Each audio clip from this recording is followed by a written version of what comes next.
Er wie uit bewolking ik nog wel wat zinnen en de wind viel de koud aan. Wat wil ik als die wind van zee komt en dat zeewater nog een temperatuur had van tussen de 4,5 en 6,5 graden. Maar die wind houdt hem del en de komende dagen wordt het warmer. Joen en vannacht bewolking, maar ik meer en meer opklarings en kans op mist. Temperaturen fjouwer op 5 graden en de wind uit het zuidwesten waai zwak ontmatig krijgt in ontrijden. Die wind houdt hem del.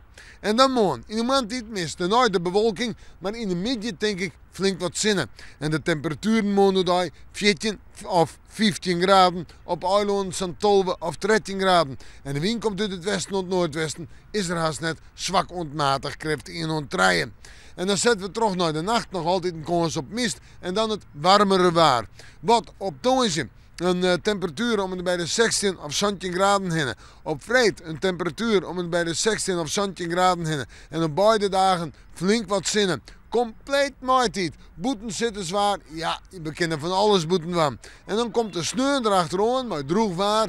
Wat meer bewolking, wat minder zinnen, maar nog altijd een maaitijdstemperatuur om het bij de 14 of de 15 graden heen. En die maaitijd, die blijft voorlopig wel even. Het waar ik, we met de maan, maar weer even in het waarsje.